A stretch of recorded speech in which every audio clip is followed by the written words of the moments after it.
Em Edirne, no que atualmente é território da Turquia, ficava a antiga cidade romana de Adrianópolis. I'm Matthew Settle. In August 378 AD, o exército romano de 20 mil homens, comandado pelo imperador Valente, enfrentou uma horda de mais de 100 mil sob comando de Fritigern. Se não fossem detidas, as tribos bárbaras das florestas germânicas, as estepes asiáticas, invadiriam e destruiriam o antigo império. The Romans decided to halt the tribes here, at Adrianople. Hoje, com a tecnologia dos videogames, podemos visualizar como foi a batalha. O grande número de soldados, a formação das tropas em luta e como a batalha foi vencida. Veja o que os generais gostariam de ver agora em Batalhas Decisivas.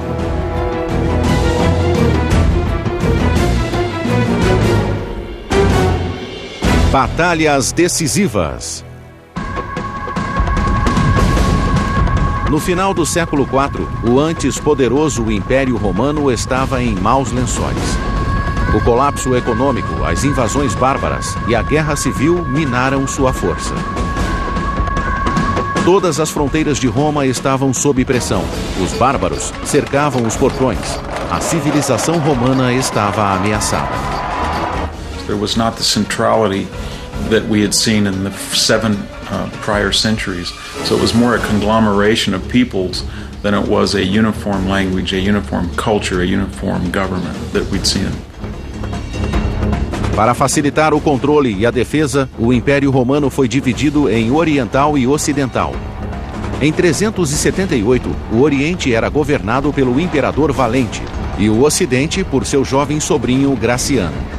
According to the writings of Ammianus, a Roman officer at the time, Valens was 50 years old, an experienced commander. But he was lazy and getting fat, going blind in one eye. Gratian was also a skillful general, but only in his 20s. Valens was jealous of his younger nephew's success in the West. Gratian, the nephew of Valens, who was young in his teens, and then you had Valens himself, an older, more mature, but there was nobody on this scene who had fought in a series of campaigns over years and had the maturity of age and the vigor of youth. As legiões romanas agora exerciam função de defesa, guardando as fronteiras do império.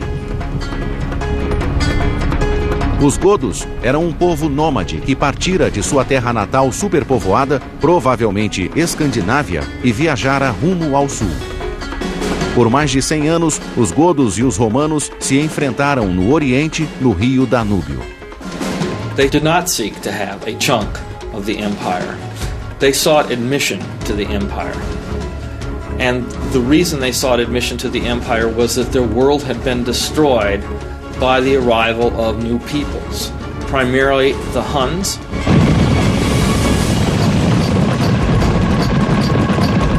Como os godos já estavam em centenas de milhares, eles procuravam um novo lugar para se estabelecer.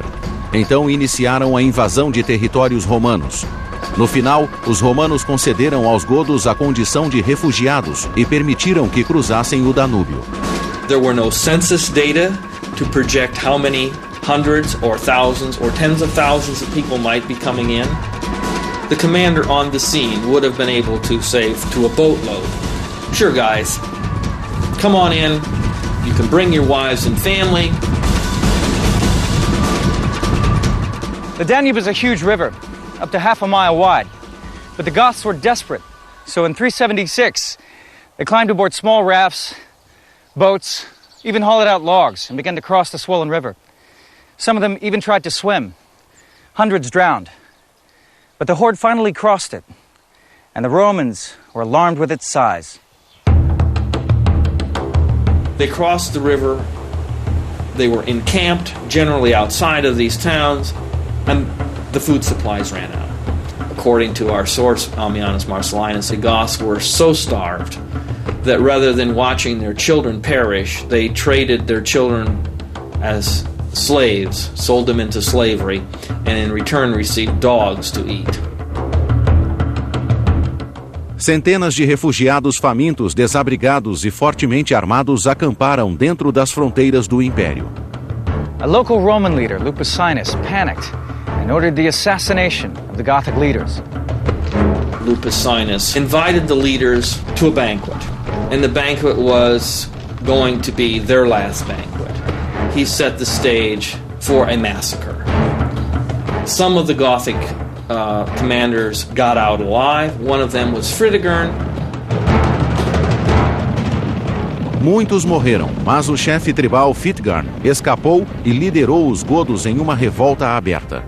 Imediatamente atacaram a guarnição romana em Marcianópolis. Lupicínio e suas legiões bloquearam o caminho para a cidade.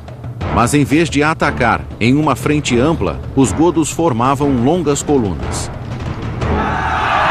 Movidos pela fome e pelo ódio, arrasaram as linhas romanas.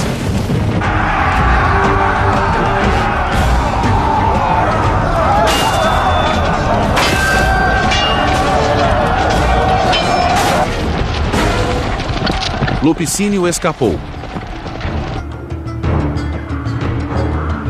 Mas 5.000 legionários, quase todo o seu exército, caíram mortos. Graciano tinha um exército, mas que estava em Roma, a quase 1.600 quilômetros dali. Naquele momento, apenas Valente e sua legião separavam os bárbaros do fim do império.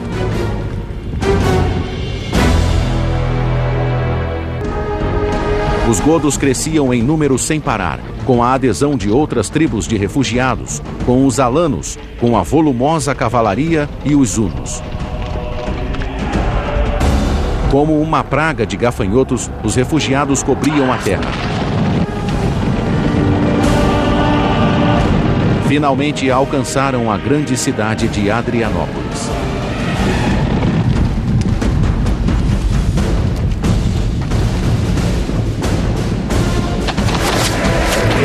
O primeiro ataque à cidade fracassou. Fritigern percebeu que sem equipamento para fazer um cerco, ele nunca tomaria a cidade e recuou com as tropas. Ele também sabia que, mesmo em declínio, o exército romano ainda era uma força formidável. Valens begins to prepare immediately to confront this force. The next day, at about dawn, he marches out. This time he marches out in battle order, with the cavalry in the front, infantry in the middle, cavalry at the back, out the road. O imperador romano Valente tinha de 15 a 20.000 homens sob seu comando. Ele marchou ao encontro dos godos fora de Adrianópolis. Ao mesmo tempo, seu sobrinho Graciano deixou a Itália com um pequeno exército. O plano era unir forças e juntos expulsarem os godos.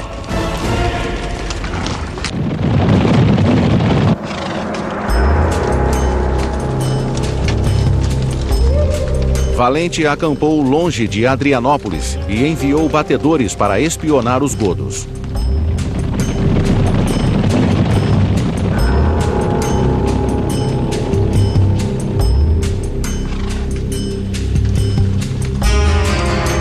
Eles retornaram com notícias animadoras.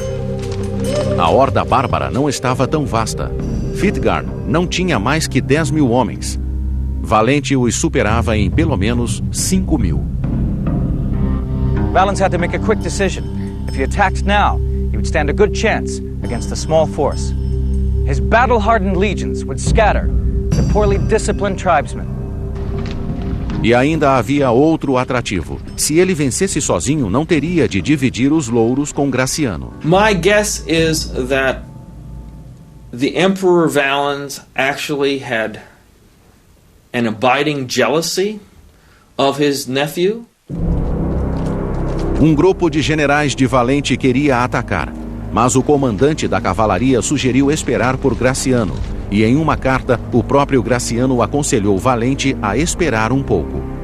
We have the classic situation in which Valens receives a message from Gratian which says, "Please wait in dealing with the problem because I'm coming to help." While the argument raged, Fritigern sent a Christian priest with an offer of peace in exchange for land for the Goths. It may have been a genuine offer, or he may have been stalling for time, waiting for reinforcements. Mas Valente decidiu lutar. Worst possible solution was simply to confront the Goths himself with a single army in a way that favored the enemy tactically, and that's what he did. It was because he was jealous and wanted the glory for himself.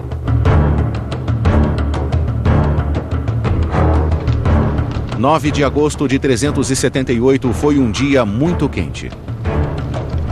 Valente deixara a caravana militar e o tesouro imperial atrás dos muros de Adrianópolis e marchou à frente de seu exército ao encontro dos godos. Os godos eram um povo nômade que viajava com familiares, mulheres, crianças, escravos e prisioneiros. Quando em movimento, somente as caravanas enfileiradas somavam 9 quilômetros. Agora preparados para a batalha, os godos fizeram bom uso dos vagões, dispondo-os em círculos, como os colonizadores do velho oeste americano, que assim faziam para se defender do ataque de índios. A nomadic people travels civilian and soldier alike, and in the evening they circle the wagons and they yoke the tongue of the wagon with one another, and therefore they can create a de facto fortified position very quickly and instantaneously in a way that even the Roman army could not. It gave impetus to the soldier to fight with the idea that if he lost, he wouldn't just lose the battle, but he would lose his livelihood, maybe his family. So it was a very effective concept. Mas os godos usavam os vagões em círculo como posição de recuo. Eles preferiam lutar em lugares abertos, planícies, com espaço para manobras.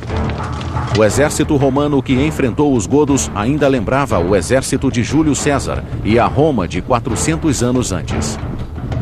The troops at the Battle of Adrianople were basically your standard infantry of the late Roman Empire. They would have been armed with weapons that Julius Caesar would have recognized, but they would have been different.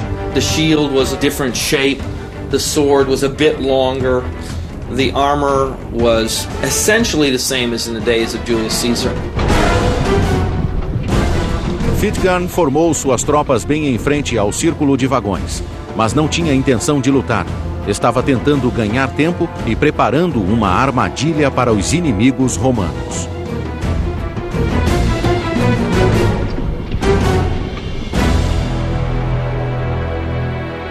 Em 378 d.C., onde hoje está a Turquia, as legiões do Império Oriental lutavam para defender seu território da invasão gótica. 2 exércitos se enfrentaram fora dos muros de Adrianópolis. Mas o líder dos godos, Fitgarn, estava decidido a manter Roma esperando. Ganhava tempo enquanto boa parte de sua cavalaria estava dispersa à procura de pasto e comida. This was August in the Balkans. There's nothing to eat for horses. They were in the nearby ravines, pasturing their horses. Por essa razão, os batedores romanos viram uma pequena cavalaria e subestimaram o número de godos. Quando a cavalaria afastada retornou ao exército, milhares de cavaleiros se somaram. Fritigern stalled by once again sending an envoy to Valens, pretending that he wanted to open peace negotiations. Enquanto as indas e vindas continuaram, os soldados romanos permaneciam sob o sol escaldante. Why Valens bothered with negotiations is anybody's guess. Perhaps he realized the Goth army was bigger than he thought. But then, without warning, the battle began. Uma unidade da cavalaria de elite e um bando de arqueiros vinham escaramuçando o flanco direito dos godos. Escaramuçadores eram tropas que se adiantavam à força principal buscando brechas na linha inimiga. Mas resolveram atacar quando chegaram os reforços da cavalaria de Fitgarn. Então a batalha estourou. Cavalry was nomadic, and that would mean that although the horses themselves would not be as large or as well protected as Central European horses and cavalrymen, they would be more mobile.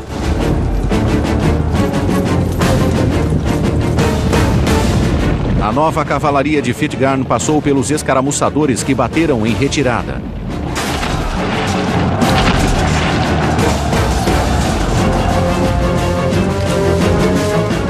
A batalha começou tão repentinamente que os romanos ainda entravam em formação. Valens had marched for a number of hours that day. It was hot. His men had no water. He had to have stopped, assembled his army in a uniform manner, then he probably would have had a lot better luck. An 8-mile march means, of course, that his army arrives relatively tired. They're hungry. It's a very hot day. By the time they get there, it's gone midday. Notando o cansaço, Fitgarn lançou um ataque da cavalaria sobre toda a frente romana.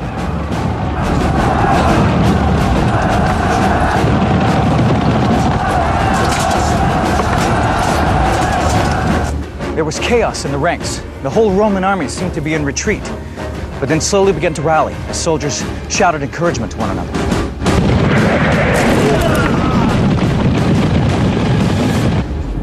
A batalha se espalhou como fogo, e milhares de flechas e lanças choviam sobre as tropas romanas. Os godos mantiveram a posição, mas o exército romano começou a se desintegrar em unidades de batalha separadas. They had the big disadvantage that they were surrounded and they were hot. Cavaleiros romanos em retirada passavam por cima do próprio pelotão, causando pânico entre os restantes, muitos dos quais fugiram a galope. A infantaria de Fitgarn se alinhou em grandes colunas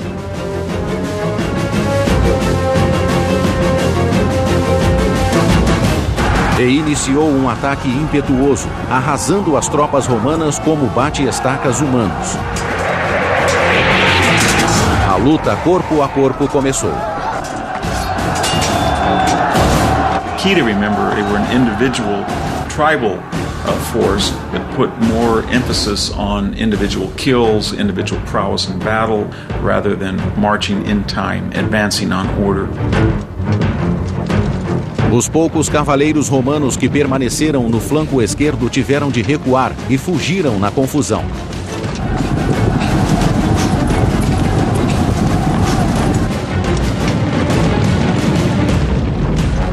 Com o flanco esquerdo romano totalmente exposto, a cavalaria dos godos entrou. Sem o apoio de sua cavalaria, o exército romano era pressionado de todos os lados. The battle was at 2 o'clock in the afternoon. It was hot. It was 100 degrees Fahrenheit.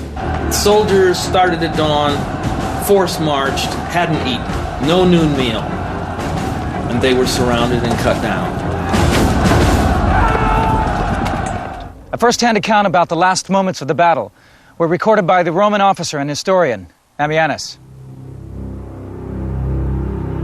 A poeira ergueu-se em nuvens, como que para cobrir os céus, que ecoavam gritos temerosos. Em consequência, era impossível enxergar os mísseis voadores dos inimigos e esquivar-se deles. Todos encontraram seu alvo e distribuíram morte por todos os lados. Os bárbaros fluíam em grandes colunas, atropelando homens e cavalos e esmagando nossas tropas, fazendo com que a retirada ordenada fosse impossível.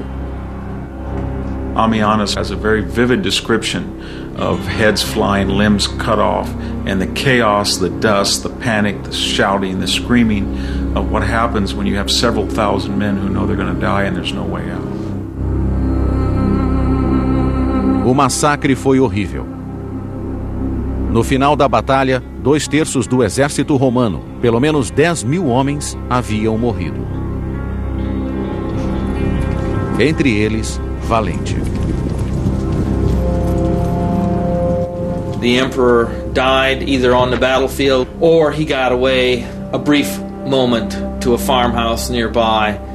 That was set fire and he was cremated. And anyway, he didn't see the sunset on the 9th of August. O imperador estava morto e os godos saíram vitoriosos. Quando Graciano soube da derrota, deu a volta rumo a seu império ocidental. Mas não pôde virar as costas para a ameaça gótica. A vitória em Adrianópolis mostrou às outras tribos que os romanos poderiam ser derrotados e que havia terra para ser tomada dentro do império. Depois de Adrianópolis, as legiões romanas nunca recuperaram a antiga supremacia sobre os invasores bárbaros. Adrianople was significant for a variety of reasons. One, a Roman emperor himself was at the battle and was killed in the battle, and his body wasn't even found. And it gave the impression that East would not work with the West, as happened at this battle, and that a tribal, nomadic people in a battle of shock, hand-to-hand warfare, showed greater battle prowess and individual courage. So it sent a ripple effect through the emperor that either Romans could not or would not fight to protect their borders. For the next 30 years, the conflict raged on in Turkey, neither side capable of defeating the other outright. But the invading tribes steadily grew in number, until in 409, the Goths finally broke through. They poured west into Italy, and in 410 captured and burned the city of Rome. 700 years of Roman civilization finally came to an end.